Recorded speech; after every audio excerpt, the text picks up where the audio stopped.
नमस्कार, राधे राधे। इससे पहले वाली वीडियो में मैं बताया था, जीव विज्ञान की बेसिक जानकारी दिया था कि जीव विज्ञान की उत्पत्ति कैसे हुई, जीव विज्ञान कैसे हमारे पास आ गए, जीव विज्ञान कितने भागों में बटे हुए हैं, जीव विज्ञान के जनक कौन है, जीव विज्ञान शब्दों का प्रयोग किस भाषा से हुई है। मैंने ये भी बताया था कि अगले वीडियो में आपको बताऊंगा कि जीव विज्ञान की कौन कौन सी शाखा है। तो आइए इस जीव विज्ञान में इनकी शाखाओं के बारे में अध्ययन करें। जीव विज्ञान की कई उपशाखाएं होती है। जीव विज्ञान की कई उपशाखाएं होती है। इसमें पहला नंबर पारिस्थितिकी का आता है। पारिस्थितिकी में सजीव निर्जीव की वातावरण के साथ संबंध। इस धरती पर दो प्रकार की वस्तुएं मिलती है, एक सजीव और एक दूसरा निर्जीव।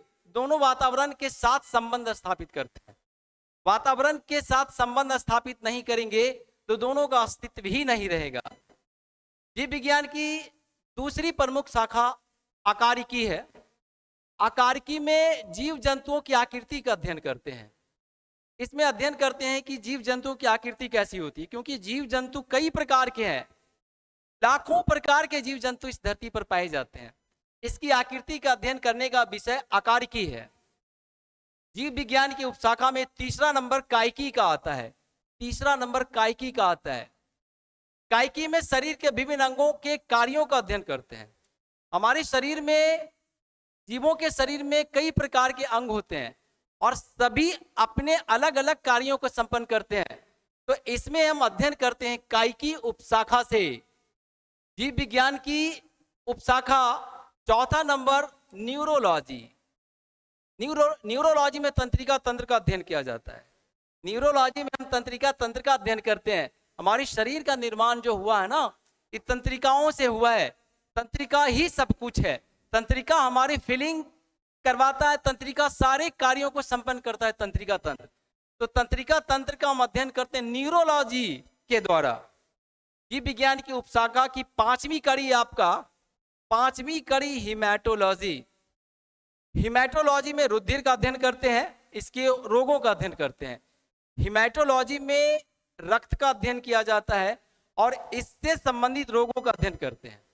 जीवों के शरीर में किसी का रक्त लाल होता है, किसी का रक्त भूरा होता है, तो ये रुधिर का अध्ययन का विषय और इससे होने वाले रोगों का विषय हिमेटोलॉजी के अध्ययन के द्वारा पूरा होता है। जीव विज्ञान की उपशाखा की छठी कड़ी ओस्टियोलॉजी। इसमें हम कंकाल तंत्र का अध्ययन करते हैं। हमारे शरीर का जो ढांचा प्राप्त हुआ है कंकाल तंत्रों से प्राप्त हुआ है, तो कंकाल तंत्रों का अध्ययन ओस्टियोलॉजी शाखा के अंतर्गत की जाती है। जीव विज्ञान की सातवीं शाखा उपशाखा एंजियोलॉजी है। इसमें हम परिसंचरण का अध्ययन करते हैं। परिसंचरण का अर्थ हुआ हमारे शरीर के अंदर तरल पदार्थ एक स्थान से दूसरे स्थान आते जाते रहते हैं। जैसे हमारा रक्त हुआ, एंजाइम हुआ, बहुत ऐसे तरल पदार्थ है जो हमारे शरीर में रन करते हैं, एक स्थान से दूसरे स्थान आते जाते रहते हैं। परिसंचरण का अध्ययन का विषय एंजियोलॉजी है। एंजियोलॉजी के अंतर्गत परिसंचरण का हम अध्ययन करते हैं। जीव विज्ञान का अगली शाखा जिसका हम अध्ययन करेंगे, आठवां नंबर ओडोंटोलॉजी। ओडोंटोलॉजी में हम दांत का अध्ययन करते हैं। हमारे दांत, जीव जंतुओं के दांत, जितने भी प्रकार के जंतु है सभी के दांतों का अध्ययन ओडोंटोलॉजी शाखा के अंतर्गत किया जाता है। जीव विज्ञान की उपशाखा का नौवां नंबर आ गया ऑर्गेनोलॉजी। ऑर्गेनोलॉजी में अंग विधान का अध्ययन करते हैं कि हमारे अंग, कौन सा अंग किस स्थान पर स्थित है, इसका अध्ययन हम ऑर्गेनोलॉजी अंग विधान के अंतर्गत करते हैं। जीव विज्ञान का 10वां उपशाखा जिसको हम सिंडेस्मोलॉजी कहते हैं, सिंडेस्मोलॉजी, इसमें कंकाल संधियों का अध्ययन किया जाता है। हमारे जो हड्डियां होती है, हमारे जो कंकाल होते हैं, सारे एक दूसरे से जुड़े होते हैं, सब एक दूसरे से जुड़े होते हैं। तो ये हड्डियां एक दूसरे से जुड़े होते हैं, जो कंकाल एक दूसरे से जुड़े होते हैं, इसका हम अध्ययन करते हैं सिंडेस्मोलॉजी शाखा के अंतर्गत। जीव विज्ञान की उपशाखा के 11वीं कड़ी पर कैरियोलॉजी, जिसमें हम केंद्रक का अध्ययन करते हैं। कैरियोलॉजी में हम केंद्रक का अध्ययन करते हैं। कोशिका के मध्य भाग में केंद्रक पाई जाती है, जिसका अध्ययन हम कैरियोलॉजी शाखा के अंतर्गत करते हैं। जीव विज्ञान के उपशाखा का 12वीं कड़ी आपके पास आ गया, एंडोक्राइनोलॉजी। एंडोक्राइनोलॉजी में हम अंतःस्रावी ग्रंथियों का अध्ययन करते हैं। हमारे शरीर में 2 प्रकार की ग्रंथियां पाई जाती है, एक अंतःस्रावी, दूसरा बहिःस्रावी। अंतःस्रावी ग्रंथि जो होती है वो नलिका विहीन होती है, जिससे हार्मोन का स्राव होता है, और बहिःस्रावी ग्रंथि जो होती है ये नलिका युक्त होती है, जिससे एंजाइम एवं अन्य तरल पदार्थों का स्राव होता है। इसका अध्ययन करते हैं हम एंडोक्राइनोलॉजी के द्वारा। जीव विज्ञान के उपशाखा की 13वीं कड़ी आपका इथोलॉजी। इथोलॉजी में जंतुओं के व्यवहार का अध्ययन किया जाता है। हर जंतु का व्यवहार अलग अलग होता है। आप देखते होंगे कुछ ऐसे जंतु हैं जिसको हमने पालतू बना लिया, जैसे गाय, जैसे कुत्ता, जैसे घोड़ा। लेकिन कुछ ऐसे जानवर हैं जिसको हमने पालतू नहीं बनाया, जैसे सांप, जैसे शेर, जैसे बाघ। इसको पालतू नहीं बनाया जा सका। तो इथोलॉजी में जंतुओं के व्यवहार का अध्ययन किया जाता है कि कौन सा जंतु किस व्यवहार का है। बहुत सारे ऐसे जंतु होते हैं जिनके मस्तिष्क में चिंतन केंद्र होता ही नहीं है। ये सारे अध्ययन का विषय आपको इथोलॉजी। चौथा, जीव विज्ञान की उपशाखा का 14वीं कड़ी आपका भ्रूणिकी आ गया। भ्रूणिकी, इसमें हम अध्ययन करते हैं भ्रूण परिवर्धन का अध्ययन करते हैं। माता के गर्भ में निषेचन क्रिया के बाद तरल रूप में गर्भाशय में पहुंचते हैं। इसके बाद ये तरल पदार्थ भ्रूण में परिवर्तित होता है, या भ्रूण से शरीर के अंगों का विकास होता है। तो ये भ्रूण का परिवर्तन कैसे होता है, हम माता के गर्भ में तरल से कैसे अंग वाले हो जाते हैं, इसका अध्ययन करेंगे हम भ्रूणौकिकी शाखा के अंतर्गत। 15वां नंबर जीव विज्ञान के उपशाखा का 15वां नंबर वर्गीकी। जीवों के नामकरण एवं वर्गीकरण का अध्ययन। इस संसार में जीवों की संख्या बहुत अधिक है और सारे जीवों को एक एक करके अध्ययन करना बड़ा मुश्किल है।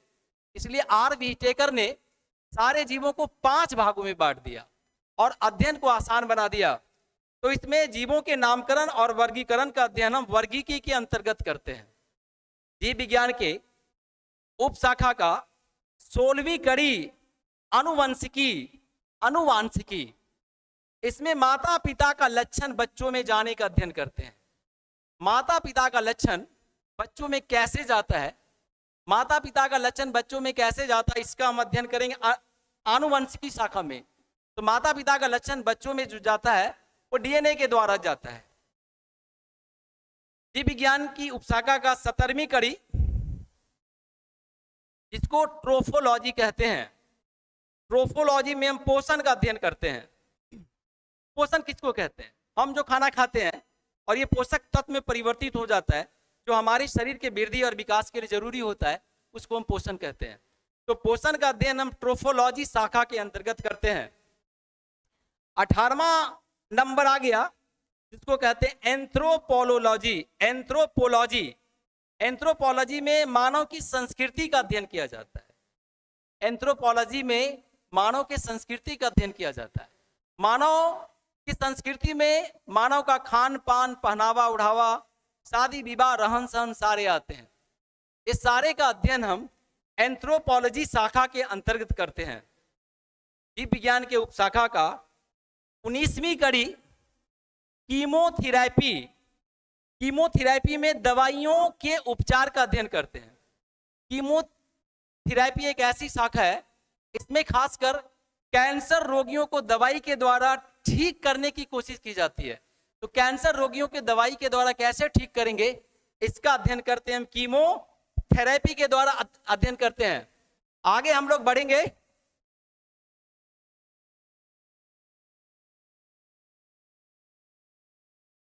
बीसवां नंबर, जीव विज्ञान की उपशाखा का 20वां नंबर आ गया कॉस्मोलॉजी।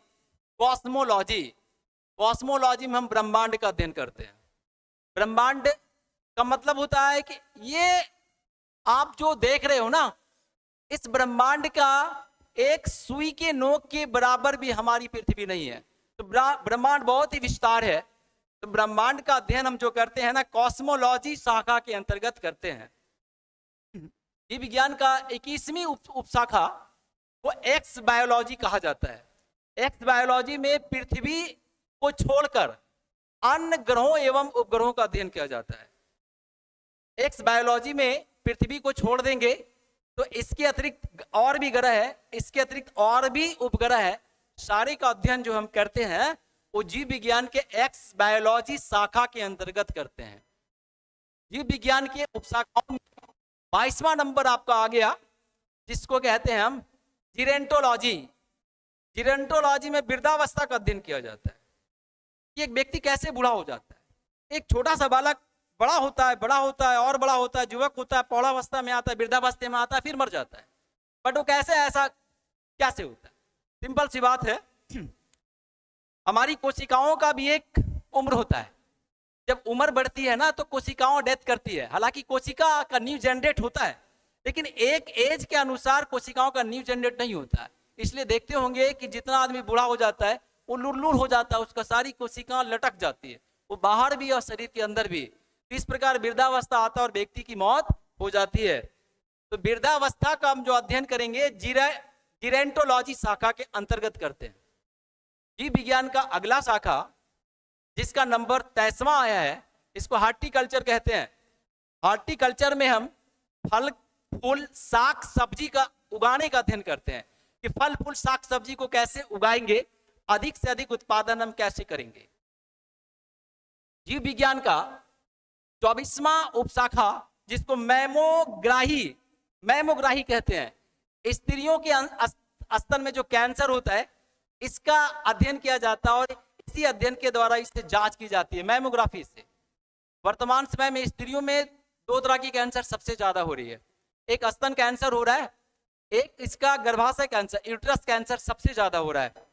तो स्तन कैंसर होने का कोई कारण तो नहीं है, लेकिन अगर कभी कोई स्त्री में गांठ दिखाई पड़े, कोई ट्यूमर दिखाई पड़े, तो अविलंब डॉक्टर से मिलना चाहिए, क्योंकि ये कैंसर में परिवर्तित हो सकता है। ट्यूमर 2 प्रकार का होता है, एक बेनाइन ट्यूमर, दूसरा मैलिग्नेंट ट्यूमर, मैलिग्नेंट। तो बेनाइन ट्यूमर साधारण ट्यूमर होता है जिसका वृद्धि और विकास बहुत धीरे धीरे होता है, लेकिन मैलिग्नेंट ट्यूमर का विकास काफी तेज गति से होता है। वो कोशिकाओं से होते हुए, उत्तक से होते हुए रक्त संचार तक पहुंच जाता है, अब व्यक्ति की मृत्यु हो जाती है। तो मैमोग्राही एक जांच है, एक अध्ययन है जिसमें हम स्त्रियों के स्तन की कैंसर की पता लगाते हैं।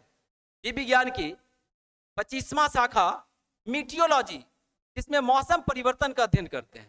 मौसम का परिवर्तन अचानक होता है, कभी बारिश होती है, कभी धूप निकलता है, कभी आंधी आती है, कभी तूफान आता है, ओले गिरते हैं। सारे का जो परिवर्तन होता है, क्षण क्षण जो परिवर्तन होता है, इसमें हम मीटियोलॉजी शाखा के अंतर्गत अध्ययन किया जाता है। जीव विज्ञान की अगली शाखा 26वां नंबर पोमोलॉजी। पोमोलॉजी में हम फलों का अध्ययन करते हैं। फल, बहुत प्रकार के फल होते हैं, कौन सा फल में कौन सा विटामिन होता है, कौन सा लवण होता है, कौन सा फल में क्या पाया जाता है, सुक्रोज, कार्बोहाइड्रेट, सारे का अध्ययन हम पोमोलॉजी शाखा के अंतर्गत करते हैं।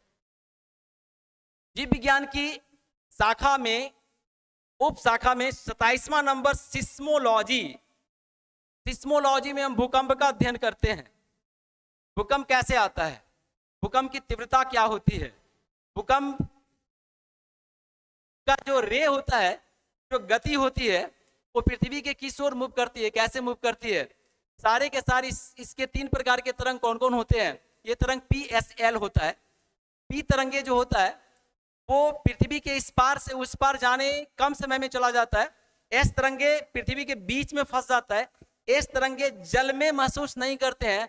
और सबसे खतरनाक एल तरंगे होता है जो पृथ्वी के ऊपरी भाग में आड़ी तिरछी, और इससे काफी नुकसान होता है। आगे हम लोग जीव विज्ञान के उपशाखा का 28वीं कड़ी हीलियोथेरेपी, जिसमें सूर्य प्रकाश से चिकित्सा का अध्ययन किया जाता है। अभी वर्तमान समय में सूर्य के प्रकाश से चिकित्सा किया जा रहा है। तो सूरज के प्रकाश से चिकित्सा करने के लिए एक शीशे का बॉक्स बनाया जाता है। उस शीशे के बॉक्स में रोगी को रखा जाता है, सूरज के प्रकाश को इसमें प्रवाहित किया जाता है। इसके शरीर में बहुत सारे जड़ी बूटी की लेप लगाई जाती है। इस प्रकार सूरज के प्रकाश से चिकित्सा हो रही है वर्तमान समय में। जीव विज्ञान का 29वां शाखा सेरीकल्चर, 29वां शाखा सेरीकल्चर। सेरीकल्चर में रेशम उत्पादन एवं इसके कीड़े का अध्ययन करते हैं।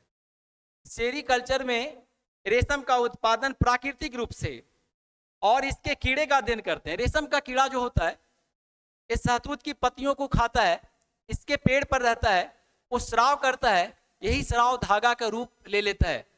इस प्रकार आज हमने जीव विज्ञान के 29 उपशाखाओं के बारे में जानकारी प्राप्त किए और ये सारे का अलग अलग अध्ययन का विषय है। अगला वीडियो मेरा जीव विज्ञान से संबंधित जो होगा इंटरमीडिएट में 12 क्लास में, 12वीं क्लास में आपका 16 अध्याय पढ़ना होता है, 11 क्लास में भी काफी पढ़ना होता है। तो मेरी कोशिश होगी कि जीव विज्ञान के जटिल से जटिल वीडियो जो जिसको समझने में आपको दिक्कत हो रही है वो हमारे पास आप बताएंगे, हमें बताएंगे हमारे चैनल के माध्यम से। तो मेरी कोशिश होगी कि आपको बायोलॉजी को बहुत ही आसान बना दूं और सरल बना दूं। आगे दोबारा फिर मैं जीव विज्ञान से संबंधित वीडियो लेकर आऊंगा। जय हिंद, जय भारत।